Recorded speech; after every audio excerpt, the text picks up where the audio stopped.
굿모닝 프레지던트. 여러분 안녕하십니까? 예. 저희 프레지던트 TV가 어느덧 거의 이제 한 달 이렇게 가까이 가고 있습니다. 예. 지금 굳이 따져보면 4주차 이제 올해 이번에 여러분들께 4주차 만나는데 뭐 여러분들 보신 분들은 아시겠지만 저희들이 매일매일 그래도 비록 생방송은 아닙니다만 매일매일 저희들이 업로드를 하면서 나름대로 최선을 다하고 있고 대충 보면은 지금 우리 구독자가 한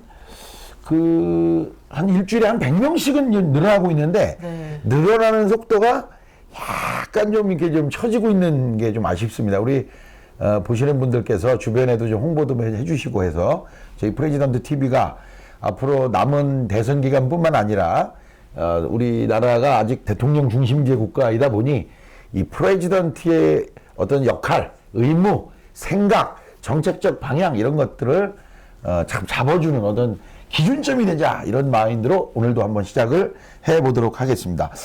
오늘 이제 첫 번째 주제는요, 이제 서울시장 얘기를 좀 해볼 건데 특별히 오늘 잠깐 더 소개를 해드릴 일이 있습니다. 지난주에 생지옥에서 생활하신 우리 JRP 교수님 어떻게 잘 지내셨습니까 지난주? 부끄럽습니다. 무리를 일으켜서 뭐 좀 거친 표현을 써서 좀 죄송합니다. 사과드리겠습니다. 아니 저는 사실은 그 처음을 못 보고요. 그 다음에 이렇게 X 표시된 걸 보고서 저는 첫 번에 뭐라 그랬냐면 전 진짜로 생지옥 이렇게 생각을 한 거예요. 그래서 그게 왜 문제지 저는 사실은 이렇게 생각했는데 나중에 제 얘기를 쭉 읽어보니까 이제 그러신 것 같더라고요. 보니까 서울시장 후보들이 여야를 막론하고 뭐 1년짜리 시장인데 막 63빌딩을 몇 개 짓는 그런 공약을 하니까 아마 그렇게 표현하신 것 같아요.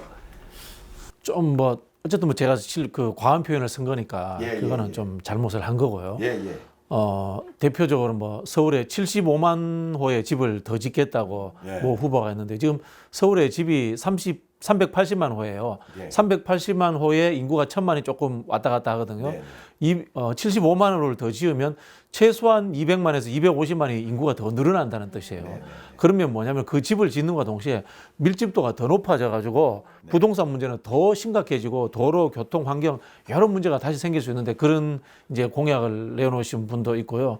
또 무슨 뭐 산업공단을 유치하겠다고 하는데 그거 법으로 확인해 보셔야 돼요. 수도권 규제 때문에 대기업이라든가 그 대규모 공단은 법적으로 못 짓게 돼 있는데 그렇게 이 공약을 하신 분도 있고요.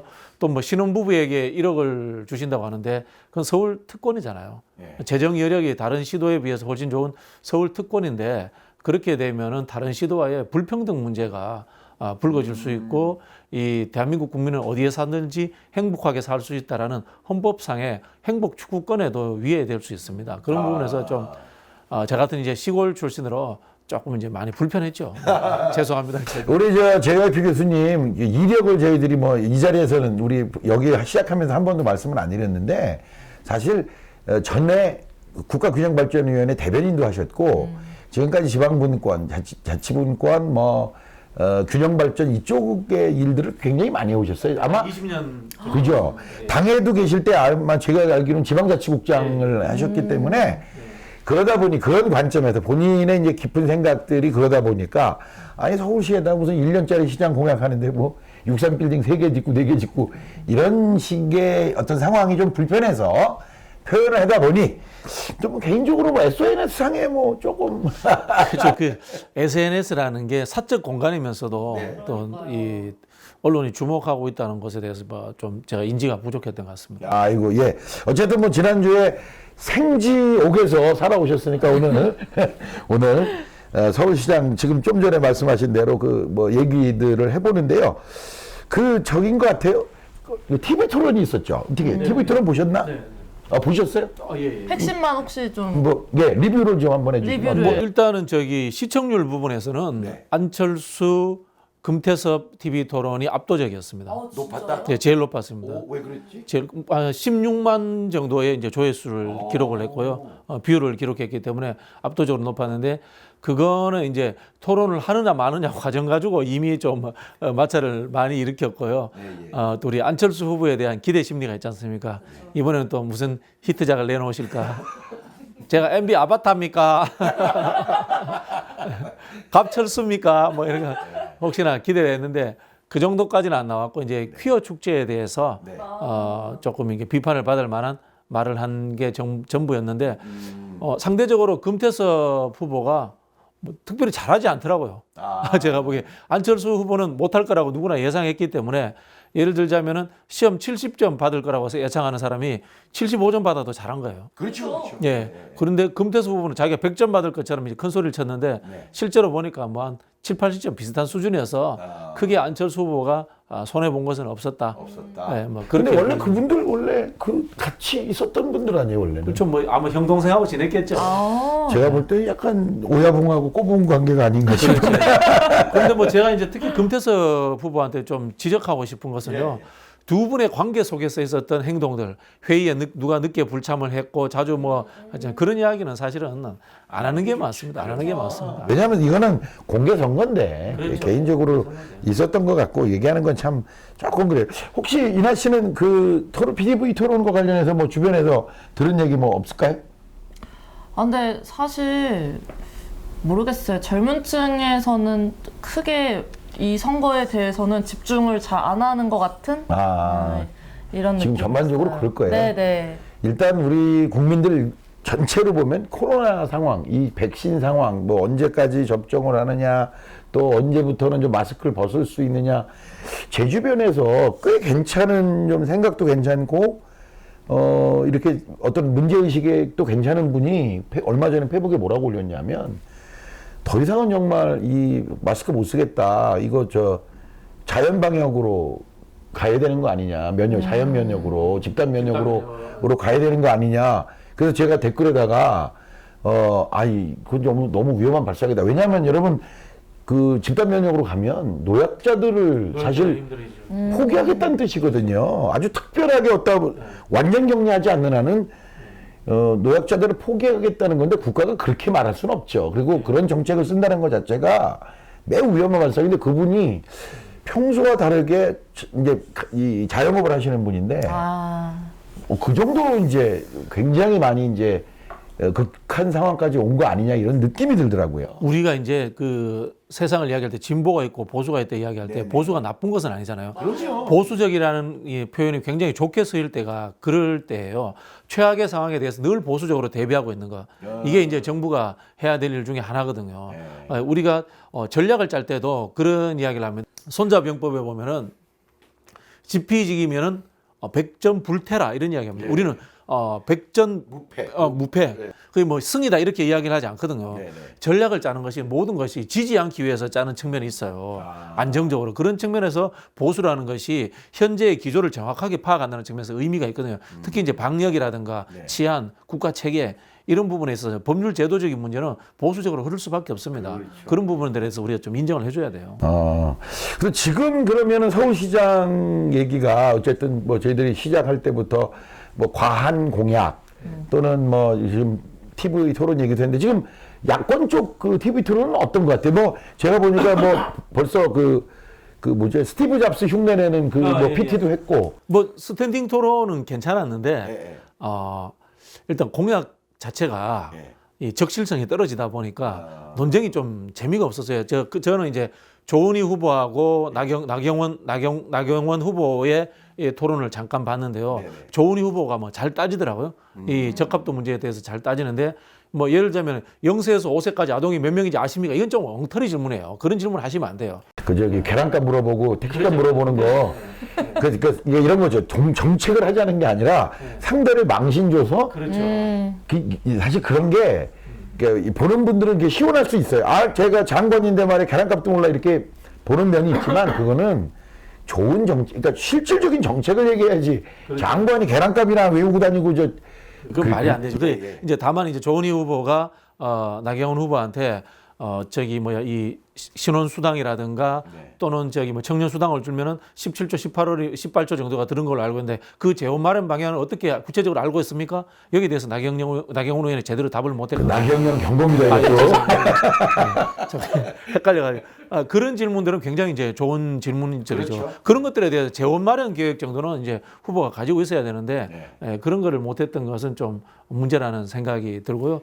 나경원 후보가 이야기하시는 공약들이 어떻게 보면 과거에 민주당 쪽에서 했던 공약과 유사해요. 그렇죠. 수당 문제 뭐 이런 문제가 있는데 그걸 이제 너무 과도하게 뻥튀기를 하다 보니까 이 재원 마련이라든가 현실성이 이제 좀 떨어지는 것처럼 그렇게 보이는 거죠. 지금 이번에 후보로 나오는 분들이요. 그 우리 저 이나 씨 그거 알아요? 국회의원 선거하고 지방자치단체장 선거하고 다른 거 혹시 아세요? 어떻게? 아, 그거 아세요? 아실 텐데 아마 지금 제 질문의 의도를 잘 모르실 텐데 국회의원 선거는 고백만 내면 되잖아요. 그렇죠. 자치단체장 선거는요. 해야 돼. 매니페스토 공약이라 해서 이 이행 방안을 내야 돼요. 예, 제출해야 돼요. 그쵸. 근데 지금 여기 이번에 올라오신 분들이 한 번도 국회의원 선거밖에 안 해보신 분들이라 지금 말씀하셨잖아요. 이행 방안. 너 이거 좋아. 1억 줄 거면 너 이거 어떻게 줄 거야. 이 이행 방안을 그렇죠. 내야 되거든요. 그래서 아마 제가 볼 때 나중에 실제로 그 이행 방안을 저 선관위에 제출할 때 난감할 겁니다. 왜? 당장 어떻게 될 건데. 우리 그 내면은 그걸 갖고 와서 한번 예. 분석을 한번 해보면 좋죠. 왜냐하면 바뀔 수도 있겠네요. 말 질러놓은 것들이. 그러니까 왜냐하면 분명히 이렇게 할 거란 말이에요. 예산 아껴서 하겠다 이럴 텐데 실제로 예산이라는 게 말이 그렇죠. 서울시 예산에서 뭐 예를 들면 15조를 어디로 뺀다. 그럼 나머지 15조를 못 쓴다는 얘기예요. 그게 그렇죠. 만약에 그게 그러면 쓸데없는 돈이었다. 15조가 만약에 그럼 매년 15조를 서울시가 쓸데없는 데 썼다는 얘기는 이건 말이 안 되거든요. 기본적으로. 그러니까 15조를 빼서 이 사업을 한다는 얘기는 15조 언어치의 다른 사업을 못 한다는 얘기입니다. 지난번에 우리 충분히 경험한 거예요. 4대강 때 20조 갖다 쓰냐고 정말 모든 사업이 멈췄어요. 웬만한 거. 지역에 내려가던 예산 중에 상당수의 돈들이 다 멈춰갖고 공사 다 멈췄어요. 그러니까 그 국가 예산 20조도 그런데 서울시 예산 15조를 어디다 뺀다? 그건 사실은 말이 안 되는 얘기죠. 그 4대강을 하고도 홍수가 계속 났거든요. 그게 잘 아시겠지만 그 보통 홍수라는 게 지천에서 나요. 그렇죠. 큰 강은 이미 흘러 내려가면서 다 넓어져 있기 때문에 그렇게 지천에서 이렇게 나고 이게 목이 차는 데가 있잖아요. 막히는 데서 넘쳐나는 거지. 그런 좀 집중해서 봐야 되는데 제대로 안 하는 거지. 그렇죠. 예, 어쨌든 서울시장 선거 문제는 지금 뭐 저희들이 무슨 뭐 예견을 한다고 해서 그렇게 가지는 않겠지만 지금 남은 과정이 뭐가 있는 거죠. 우리 여권 후보가 일단 단일화를 그렇죠. 해야 되잖아요. 여권 후보는 이제 3월 1일 날 민주당이 뽑게 되고요. 그리고 난 이후에 이 열린민주당 후보와 단일화가 어떤 방식으로 될 것인지에 대해서는 좀 궁금한데요. 제가 뭐 어젯밤에도 이제 열린민주당 높은 분하고 제가 높은 분이요? 예. 어떻게 얼마나 높은 분? 아니 뭐 저희 그쪽 분들하고 좀 친해요 제가. 그렇게 했는데 그 과정에서 정책 협약이라든가 이런 것들까지 제시를 하고 만약에 서울시의 비전 이런 것들을 합의를 한 다음에 해야지 이 야당에서 하는 것처럼 그냥 이기기 위한 단일화 이렇게 가면은 이 사실은 국민들한테 이거 신뢰예요. 특히 제가 이 심각하게 보고 있는 분들이 그 왔다 갔다 리그 하시는 분들 있지 않습니까? 철새 리그 하시는 분들. 이분들은 공약도 없고 아무것도 없어요. 그냥 자기들끼리 그냥 말싸움하고 이제 무조건 문재인 정부 심판해야 된다. 이런 이야기만 하고 있거든요. 그러니까 1년짜리 서울시장 나가면서 정권 심판을 얘기하는 거는 시민들에 대한 예의가 아니다. 그렇죠. 그리고 저는 이제 진보도 좋고 보수도 좋고 집권을 하면은 정당 정치가 책임지는 분들이 집권을 해야지 일관된 방향이 있을 거 아니에요. 그죠? 그 방향이 잘했으면 계속 가는 거고 잘못되면은 다음 정부나 다음 시장이 와서 수정을 할 수 있는 거거든요. 근데 기준과 정체성이 불분명한 분들이 시장이 되면은 왔다 갔다 튀어버리기 때문에 이게 역사의 기록으로 남기기도 쉽지 않아요. 하는 말로.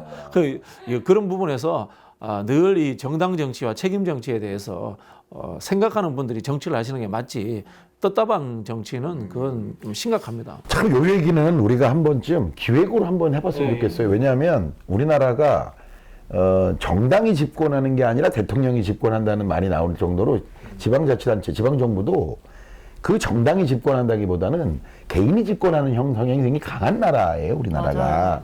그러니까 실제로 뭐 어디 단체장으로 광역단체장으로 됐다 하더라도 그냥 그 사람의 의지에 따라서 그 본인이 속한 정당과의 어떤 교류가 되지 뭐 별로 교류에 기분 마음이 없는 분은 사실 그냥 정당은 선거 때 도와주는 기능. 이게 정당을 하자는 이유가 뭐냐면은 개인의 특별한 아이디어보다는 집단지성이 발휘돼야 되거든. 그렇죠. 응축된. 제가 이제 좀 과한 표현을 또 뭐냐면 과표는 너무 이게 쓸데없는 아이디어가 나라를 망친다. 제가 이런 표현을 자주 쓰는데요. 예전에 보니까 어떤 공공기관에서 부탄 해외 연수를 가고 있는 거야. 부탄에? 부탄. 왜요? 그 왜 가요? 그러니까 거기가 국민 행복 지수가 가장 높대요. 그래서 제가 거기 호통을 친 적이 있습니다. 거기는 종교적 신비주의가 지배하는 국가다. 우리는 보편적 복지 체제와 제도에 의해서 만족을 누려야 되는 국가인데 그걸 예로 들면 곤란하다. 그런 이야기를 든 적이 있고요. 또 지방자치 쪽 일을 하다 보면 스위스를 모델로 이야기 많이 합니다. 제가 거기에도 이야기했죠. 그건요, 세계의 언어를 쓰는 국가들, 민족들끼리 모여가지고 원래 쪼개져 있는 작은 그런 국가들인데 마을 단위 국가가 지자체가 주민자치가 되는 나라인데 그거 예를 우리처럼 인구 5천만 6천만의 국가하고 합쳐가지고 그걸 아이디어로 하는 것은 좋지 않다 그런 이야기를 많이 하거든요. 뭐 지자체 일을 해보면은 민원성 이 소모성 예산이 들어가는 복지 정책이라든가 문화행사적인 예산들이 많이 쪼개져 나갑니다. 근데 그게 예산 공중에 뿌려버리는 거예요. 예산은 덩어리가 커야지만이 효율성이 생깁니다. 경제적으로 지속성이 생깁니다. 그런 구조적, 제도적 문제, 경제적 효율성 문제로 접근을 해야 되는데 아이디어로 반짝반짝하는 걸로 자꾸 하다 보면은 큰 흐름의 역사를 발전시킬 수 있는 줄기를 잡아낼 수가 없어요. 그래서 제가 예산은 크게 해야 된다. 그다음에 부처라든가 이 기관의 운영은 통합적으로 해야 된다. 그런 이야기를 늘 하는 거거든요. 오늘 이 방송을 그 서울시장 후보들이 좀 제대로 보셔야 돼요. 왜냐하면 그냥 물론 이기는 게 선거에서는 제일 중요해요. 그거를 제가 뭐 부정하진 않습니다. 지면 아무것도 못하니까. 우리나라 선거구도가 뭐 승자 독식이라 해서 뭐 진 사람은 말이 없는 거니까 이기는 건 중요한데 마구제비로 이겨서 서울시를 망쳐놓을 거냐 아니면 제대로 된 준비를 해서 제대로 서울시를 뭐 길지도 않아요 사실. 아마 제 생각에는 좀 과하게 표현하면 당선되자마자 재선 준비를 해야 되는 맞아요. 그런 상황이기 때문에 제가 그 예를 자주 드는데 이건 진짜 저도 농민운동하는 분한테 들은 이야기인데요. 1994년 오래된 이야기입니다. 우루과이 라운드가 체결되고 난 이후에 한국 농업에 100조 가까이 돈이 투자가 됐대요. 그 당시 1994년 기준으로 하면 그분 이야기입니다. 충북 땅 등을 다 살 수 있는 큰 돈이었대요. 근데 한국 농업이 지금 발전했느냐?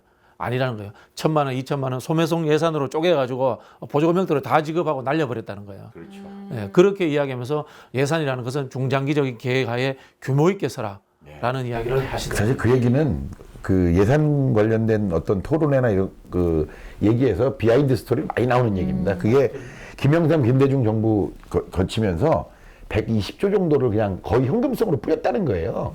그래서 지금도 시골 놀러 가면 뭐 정부 지원 무슨 창고, 농기계 보관함소 이렇게 조립식 건물로 되어 있는 게 되게 많거든요. 그때 다 지은 거거든요. 그 이제 구조, 통로 이런 데 돈을 뿌려가지고 이 흔히 하는 말로 효과가 안 나오니까 요즘 이제 현금으로 하는 복지 이야기가 나오는 거거든요. 그냥 그때 그걸 다 경험한 거죠. 자, 그러면은 이제 이번 주에 바라보는 우리 서울시장 선거와 관련해서 우리 JYP 교수께서 요거는 좀 신경을 좀 써봐라 아니면 요거는 요런 아이디어가 좋겠다 이런 정도 좀 조언 주실 게 있을까요? 어쨌든 가장 첫 번째는 단일화입니다. 단일화. 야권이 가지고 있는 정치적 최고의 이벤트가 단일화이기 때문에 그렇죠. 그 단일화에 상응하는 이 조치들을 여권에서도 해야 됩니다. 해야 되는데 아까 말씀드린 대로 좀 더 수준 높고 책임지는 이 정략적 접근뿐만이 아니고 정책적 접근, 미래 비전적 접근으로서 이 여권의 단일화도 활용을 해야 된다라는 제가 말씀을 우선 드리고 싶습니다. 예, 우리 이나 씨가 딱 보시기에 만약에 단일화가 여야가 어쨌든 단일화를 해야 되잖아요. 그렇죠. 그러면 자 야권에서 누가 될 것 같아요? 이번에는 우리 젊은 세대가 바라보는 이 전망을 한번 맞으면 나중에 커피 한 잔 사는 겁니다. 제가 사는 거고요. 자 야권에서 안철수 지금 대표적으로 안철수, 나경원, 오세훈, 오신환, 조은희 이런 정도가 있는 거예요. 네. 전체적으로 누가 결과적으로 야권에서 올라올 것 같아요? 저는 네. 안철수 후보가 올라올 것 같다. 님이 올라올 것 같지만 네. 결국엔 나경원. 그래요? 야, 이거 저는 그냥 사실 크게 관심은 없어서 그냥 단순 수치로만 여론조사 수치로만 그냥 안철수 이렇게 생각했는데 또 약간 아니 반전이 딱 있을 것 같다. 또 당의 힘을 무시할 수 없기 때문에 아 그런 면에서 네. 그러니까 절반 이렇게 한 50%씩 하면은 네네. 당의 힘이 이제 작용할 거다. 그래서 오케이. 그리고 그런 생각이 있는 것 같아요. 좀 큰 정당이어야 뭔가 좀 힘을 더 발휘할 수 있지 않을까? 그 사람이 말하는 거에 대해서 약간 그런 생각이 좀 있을 것 같아요. 아 그런 면 동의하시나요? 저도 이제 바램까지 포함해서 네네네. 저 우리 나경원 이거 2차 죄송합니다. 나경원 후보와 우리 오세훈 전 시장께서 네. 좀 더 이 이슈 파이팅을 잘해 주셨으면 좋겠어요. 오세훈 후보가 성공한 건 뿌예요. 이게 뭐예요? 버전. 아 근데 그게 VIP. 예, 약간 희화되긴 했지만은 전 나쁘지 않다고 봐요. 왜요? 나쁘지 않다고 보는 게 이게 뭐 굉장히 악의적이거나 그렇지는 않거든요. 악의적이나 그렇지 않고 이 양반이 약간 스타일이 좀 젠틀하면서 약간 좀 어설픈 구석도 있고 이런 게 좀 매력적으로 보일 수도 있기 때문에 저는 생각보다 그 뿌이가 이번에 저기 여론조사 잘 나오는데 역할을 했다 이런 생각이 들고 나경원 후보도 나경영이라고 불린 것도 저는 실패한 거라고 보지 않아요. 예.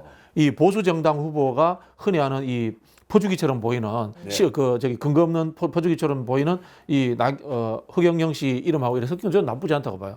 근데 이걸 좀 더 뒤따라가면서 좀 해줘야 돼요. 맞아요. 뒤따라가면서 이걸 그러면 프로세스 관리를 해줘야 돼요. 나경영 후보가 시장이 되면 우리는 드디어 이제 기본소득을 막 받겠네요. 이제 허경영 아 근데 우스갯소리로 막 그런 얘기 나오고 있어요. 뭐가요? 그 결국에는 허경영이 맞았다. 댓글에 젊은이들 댓글에 막 그런 얘기 막 나오고. 허경영 씨가 한 10년 전에 한 이야기들이 실현된 게 제법 있어요. 맞아요. 네. 그래가지고 결국에는 그 사람이 맞았다. 그러니까 이게 뭐냐면 결국은 맞는 게 아니라 우리 어릴 때 보면 만화 보잖아요. 만화에서 나온 거 지금 다 과학적으로 실현되고 있어요. 그러니까 이게 이제 기술의 발전이라는 측면도 있지만 우리 사회가 나아가는 방향에서 상상력. 예, 상상력인데 저는 그 허경영 씨가 무슨 미래 비전이 있어서 그런 게 아니고요. 그러니까 말도 안 될 것 같았어요. 그 당시에는. 맞아요. 다 비난받고 조롱거리였던 그것이 우리나라가 경제력으로도 올라가고 하니까 어느 정도 그 방향으로 가는 거지. 야, 허경영이 뭐 예를 들면 예언했으니까 우리가 한다. 이거는 제가 볼 땐 좀 과한 표현이 아니냐 이런 생각이 듭니다. 어쨌든 지난 한 주 아주 괴로운 생지옥에서 이렇게 복귀하신 우리 JYP 교수님 모시고 서울시장 선거에 관한 얘기도 예. 끝냅니까? 아니 아닙니다. 뭐 안철수 후보도 이야기해야 될 것 같아요. 예. 뭐저 안철수 후보 왜 안 된다고 생각하세요? 저도 근데 안철수 후보님이 네. 그 무슨 공약을 냈는지 한 번도 뭘 접한 적이 없어요. 아 그래가지고, 그러네 진짜. 네. 저도 생각해 보니까 뭘 하시겠다 이렇게 말한 걸 한 번도 접한 적 없어요. 안철수 후보가 뭘 하겠다는 얘기는 못 들어봤네. 서울시에 75만 원 짓겠다고 한 게 안철수 후보. 그래요? 예. 예를 들자면은 이 민주당 후보들 이 TV 토론에서 제일 논쟁이 되는 게 땅이 어디에 있느냐, 몇 층 용적률을 몇 층까지 올릴 것이냐 이런 걸로 막 논쟁이 됐잖아요. 구체적으로. 근데 이분은 땅이 어디 있고 이런 것도 없어요. 이야기가 그냥 75만 원이에요. 그러니까 이 주택 시장의 그 공급이라는 게 상당히 아주 비탄력적인 시장이잖아요. 이 주택 시장이라는 게 주택 공급을 결정해도 최소 3년이 걸리는 만큼 어마어마하게 이 시장, 그러니까 공급 시장은 비탄력적인데 수요 시장은 뭐 너무 탄력적이다 보니까 이 미스매칭에서 오는 가격 증대 이런 게 강한 거거든요. 제가 이제 그런 이야기를 자주 했잖아요. 서울시장 감은 서울시장이 되면 안 된다. 전국적인 상황을 그렇죠. 대통령처럼 생각하는 사람이 되어야 된다고 그 이야기를 계속 했었는데요. 서울에 만약에 75만호가 한 5년 후에 들어섰다고 칩시다. 서울의 집중도는 말할 것도 없고 경기도권의 과거 이 2기 신도시 집값이 어떻게 되겠어요? 엄청나게 위기에 올 수 있습니다. 그런 부분에서 저는 이 서울시장 선거에 특히 이제 경기도 주민들도 외곽에 계신 분들도 관심을 가져야 되고 전국적으로 외곽이라는 표현은 약간 그런가요? 예. 예민. 예. 아니 그 도로 이름도 외곽순환도로를 바꿨는데 이 서울 순환 그렇죠.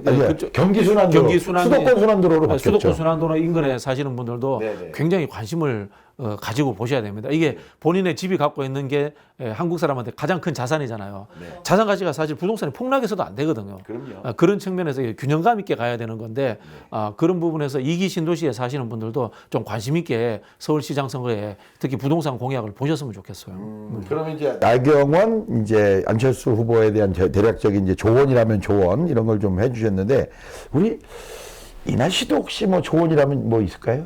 민심. 민심 지금이 가장 중요한 건 민심입니다. 그리고 저희가 또 아까 말씀하셔서 또 문득 생각난 건데 네. 서울시가 감히 어떻게 부동산 정책을 지자체에서 이렇게 말할 수 있을까라는 저는 생각이 엄청 많이 들었거든요. 75만 호를 짓겠다라고 말할 수 있는 정도면 서울시가 정말 예산 규모가 아주 크구나. 대한민국의 그럼요. 정말 중심이구나가 네. 되게 생각이 드는 것 같아요.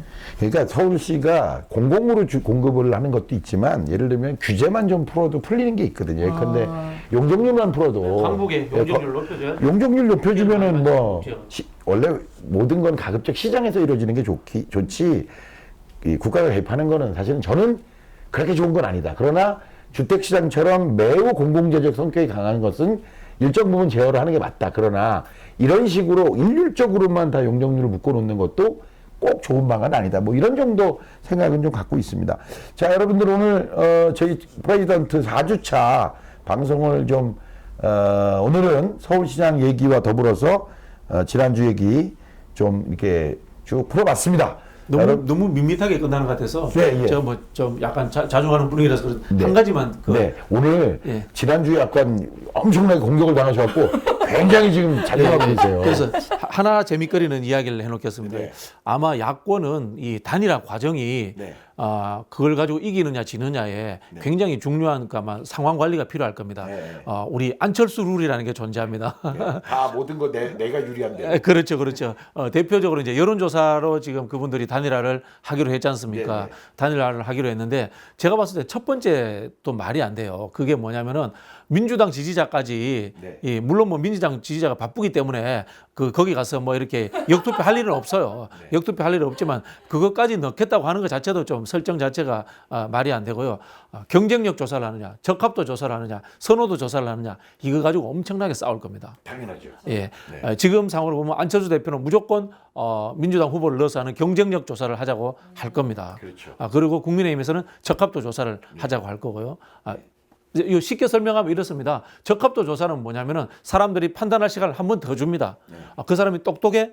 잘하겠어? 이렇게 생각할 수 있는 시간을 좀 더 주는 측면이 있고요. 선호도는 그냥 가장 단순한 거고 경쟁력 조사는 현재 상황에 유리한 사람이 계속 유리해져 버립니다. 네. 보수적 결과를 만들어냅니다. 현재 여론조사 상황에. 네. 그래서 뒤처져 있는 후보들이 따라올 가능성을 이렇게 좀 적게 만든 이런 경향이 있기 때문에 이걸 가지고 심각하게 아마 싸우게 될 거고 이 과정에서 저는 특정 후보의 이 뭐라고 해야 됩니까? 이 정치를 대하는 자세, 네. 이런 이 룰에 대한 지금까지 여러 번 봤잖아요. 네, 그런 게 드러날 자기 마음, 자기에게 유리하지 않으면 다 편깨는. 그렇죠. 네. 한 3번쯤 본 거 아닙니까, 우리가? 네. 그 상황을 유심히 봐달라는 예. 하나의 또 예측을 하면서 제가 예. 아마 이번에도 우리 국민들의 기대를 기대를 깨지 않지 않을까. 예. 이렇게 기대를 해보면서 오늘 프레지던트 이번 주 월요일 방송 여러분들과 함께 인사드리도록 하겠습니다. 자, 굿모닝 프레지던트. 안녕.